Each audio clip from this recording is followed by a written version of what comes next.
Hey guys, I wanted to quickly go through, I did a time-lapse video on creating of this design, but I wanted to show you, just kind of go through the Photoshop file, because the time-lapse, obviously, it's just a quick version of this being made. Okay, so these are all the same pictures I've had on here from last week. Inside, so what I've done is I have 3 different folders, Design 1, Design 2, Design 3, and then in each one I have content. So I'm going to just tell you how I created this whole thing. Okay, so I'm going to deconstruct this just a little bit. I'm going to just ignore what I'm doing right now. I'm just doing this to show you guys something. Okay, so last week I showed you how to make this folder, and I showed you how to do this layer mask up here. So I have all my images in here now. I have my cement, and this is going to be the inside of my cup. I do want you guys to name your layers. I did not name all of mine just because I was a little bit just hectic, but so this one, that is, I think that is, okay, that's the plant. Okay, so this is the one I just put in this morning. Okay, so that's plant.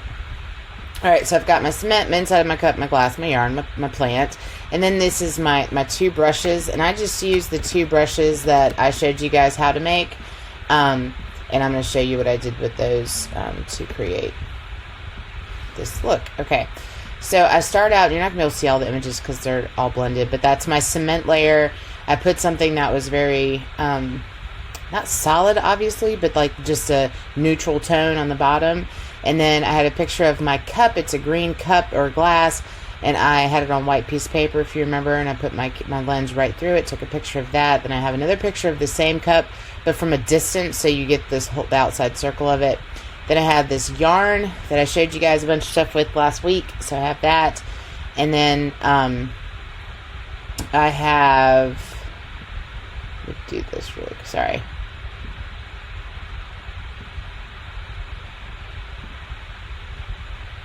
Oh. Okay. I have the yarn, and then I have this picture of a plant, and just to kind of show you in the time-lapse video, I quickly went through and I removed the background, and I left a little bit of background in there, but just by accident. Honestly, didn't even know that I didn't grab it, but once I blended it, it disappears anyway. So my plant is green, my background was like the front of my house, like the doorway, so it's like white. So I knew once I blended it that it would go away, and I blended it with a multiply, which gets rid of all that white anyway and just keeps the darker areas. So that's what I ended up with for that part. And then I did a light brush, and the light brush that I showed you guys, and this guy is 3 different colors. There we go. 3 different colors. I use yellow, white, and like a pink color, and you can't really see it on the over here, but and I did them all. I actually did all 3 colors on the same layer, and then I blended it, and then I just played with where it was positioned, because it first was done right here on this corner, and then I just Command T so I could rotate it and transform it, and then I just transformed it and kind of positioned it on my page. No real like magic or anything.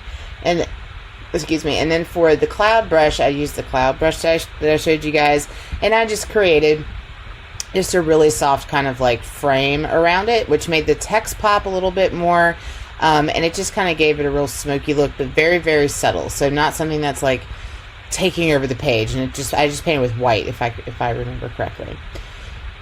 So once I had that done, once I had the front cover done, I just duplicated this group. Okay, so this group, again, is on a video from last week. So I duplicated the group, and the easiest way to duplicate a group layer, a layer, is to use Command J. Okay, so Command J will automatically duplicate it, and it's going to name it front cover 1, copy 2. And I'm going to click on it, and I'm going to name it back cover 1. Okay. So I had all these guys, and then the text. So I didn't do anything fancy with my text really.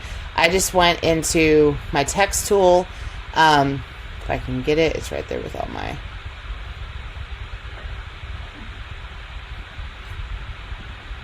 Okay. Let me skate this over because can't get my type tool. Okay, so my type tool up at the top up here, this is where I choose my font. This is the style I want, my size, not worried about this, alignment, the color of my font. This is warping. It's really looks very canned and usually does not look very good. I'm not going to get into type on a path just because I feel like it's a lot of information I'm already trying to share with you via videos and everything. So you'll get in type on a path in Illustrator, and it's pretty much the same thing for Photoshop, but I just don't want to, I feel like that's just too much for now. Okay, so this last little guy is a folder, and this will show you your font family. So right now I'm using Gotham, and I'm on the title, I think, and this is book, and that's my size, which is kind of a weird size, but I resized it by Command T and using my transform handles. My leading is 30 points, so this might be the back cover text. And then this is my tracking, and tracking is spaced between individual characters. So to do tracking, you'd put your mouse between two individual characters, and you could change the spacing between two characters, like I just brought them tighter together, or I can make them go further apart. Tracking is something I use a whole lot. I love tracking. Tracking allows me to select multiple letters. I can select a whole line of text. And then I can go in and I can increase the space between them, and it will increase the space between all of those letters, or I can decrease the space and it decreases the space between all those letters. So I use tracking quite a lot. And then down here you have a faux bold. Don't use that unless your font does not have a bold, and you must have a bold. This is faux italic. Again, these aren't great choices. I'm sure somebody uses them for something, but I really try to avoid that if possible. All caps is great though, because with all caps, and that's what I have on right now. Why is it not turning off? Okay, I guess I don't have that turned on. So I'm going to retype this, and I should have had it turned on, or maybe I'm just using it capitalized. There we go. Okay, so rend collected. So that is typing it just lowercase and uppercase, and then if I click on this button, I don't know why it looks like it's depressed. Here you go. All caps, and it will make all my letters capitals, and that's beautiful, because if for some reason somebody says I don't like it in all caps, let's see it in uppercase and lowercase, you can just come here and you click all caps or uncheck it, and it'll take you back. If I type that with cap locks on, I have to retype it to fix it. So that's just a little design tip there, because my job is always about getting it done quicker if possible. Okay, well, as you know, beautifully done, but still always trying to work, like I said, smarter, not harder. Okay, so then so my text up here is Sparkle Pop Rampage is the name of the album I chose, and on the back, which you can't see right now, but I just did names of songs. I just repeated actually says names of songs. Okay, so my back cover is visible, but it's all still right here because I just duplicated that layer. So my back cover layer is directly on top of my front cover layer. Okay, so there's my back cover. So what I need to do is I need to move it onto the back. All right, so I'm going to click on my back cover folder. I'm going to hold down the shift key, and the shift key is going to allow me to duplicate it. I should have left the other side turned on. Hold on a second. I turned it off to show you, and I didn't turn it back on. All right, so I'm holding the shift key, and that constrains it constrains it. So instead of I can't move this up and down, I just can move it left to right. So it keeps those areas aligned.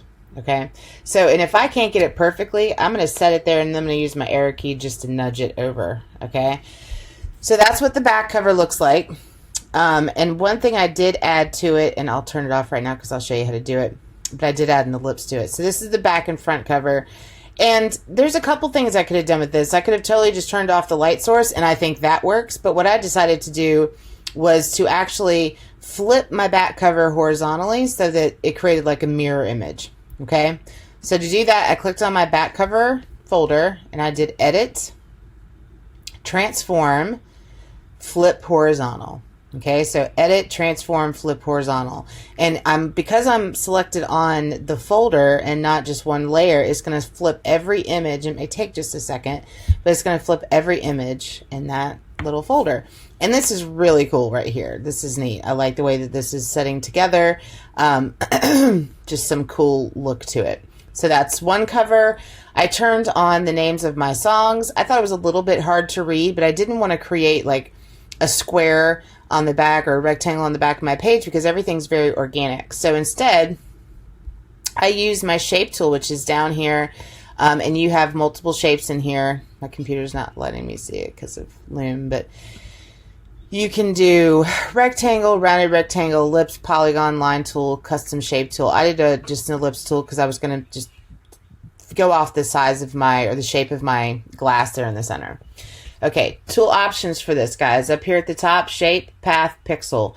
I'm pretty much always doing a shape. Okay, my shape can have a fill and it can have a stroke.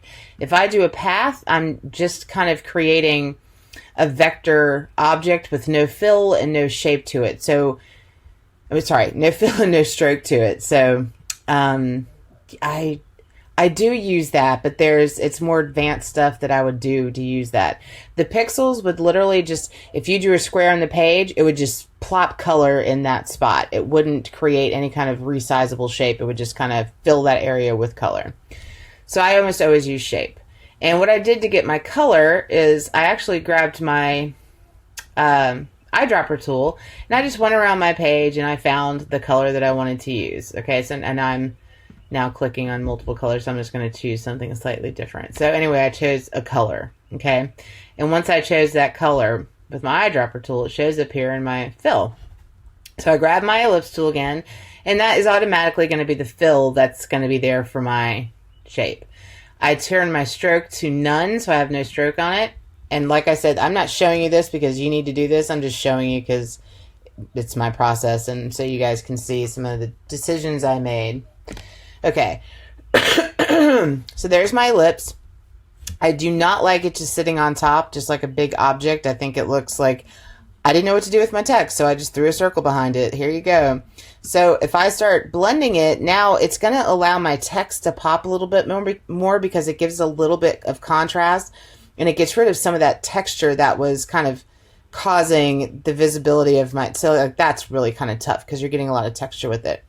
So, and I just kind of found whichever one that I liked. And I think before I was using color burn, which I like. I also think linear light's pretty cool. I actually am going to stick with color burn though, just because I really like the dark look of that. So I'm going to click OK. Now I would have to add my UPC code to this. There's a bunch of other stuff I still need to do. Not a whole lot, but I have to have my UPC code at least on this. But this is what I want to see for Critique on Monday, if possible. 3 of these. All right. So once I designed the one that you see here, okay, all my text is up here at the top, and I want to use this text again. So I'm just going to drag it, and I'm just going to put it down here with right above my lips. So I already have these done, guys, but I'm just showing you like how I did this, how I laid all this out. So this is all the text. That's all my cover. Okay, so I'm going to click on that very top layer that's in this group of working elements for this cover. Okay, so the very top thing is the Sparkle Pop Rampage. So I click on that. I'm going to hold down my Shift key. I'm going to click the very bottom element of that, which would be my front cover 1. And now I'm going to put this into a group. Okay, so I'm going to do Command G. And that just organized my work so much better. And then I would name this Design 1. Okay, so once I have Design 1 done, I'm going to duplicate this group, and then I can just turn off the visibility of it and start working on Design 2. Okay, so if I duplicate it, it would be Command G. It would duplicate group, whatever, group 2. I'm just going to turn these on. Well, I'll leave that on. And then I would rename, I'd rename that new group Design 2. I'm going to turn Design 2 on. I'm going to turn group 2 off for now. And then on here, what I did is using the exact same images, I just started rotating them. Okay, so my yarn is vertically on the side here. I moved the glass and changed the blend of that up here. I have the light rays coming out. And so then I did the same thing and I flipped it. So it was the opposite on the back. So it was a mirror image. Once I designed that one, I took Design 2, Command J, I duplicated it. And then I named it Design 3, and I moved all my stuff around, and I deleted my background by accident earlier. I moved some things around. I moved the yarn and the plant, and I changed where the light rays were. I still have that cup with that really bright blend mode on in the back there. And then I duplicated that, and I duplicated the front cover, and I rearranged it, or I just left the back cover that was on there, and I made those changes. But what I did with making these guys is when I duplicated it, I would change the front cover, and then I would delete the old back cover, and I just go through the process of duplicating the front cover, naming it back cover, and moving things around. I hope that's not too confusing, but that's just kind of my process. This does not need to be your process. I just wanted to take you through this. But this is what I'm looking for Monday. And I did this in a very short amount of time. If you're having a hard time with your design, pay attention to a couple things. Are your colors dull? Or do you have a lot of the same color repeating? Are you using solid images? Are you cutting some of the backgrounds out or removing some of the objects from the full image so that you aren't blending everything? Be really creative and just use your imagination with it. And if you don't like what you're getting, then I may ask you to send me your PSD through like Google Docs or something so I can see it. And everything is so crazy, I know, with all this stuff going on. So I'm going to make a video to show you guys also how to put this stuff into the mock-up, okay? So you'll get all that, and it's not hard to do, and it's using Layer Mask. I haven't got a lot of questions from you guys. I'm hoping that you're doing okay and you're getting all this. Check out the time-lapse video. This one's obviously more informative. You may not need all of this, but at least, this is here so you can kind of walk through it. Email me with questions. Monday, I want you to have your 3 comps, just PDFs or screen captures even, uploaded onto a discussion board on Blackboard. Okay? All right, you guys stay safe, and I will talk to you soon.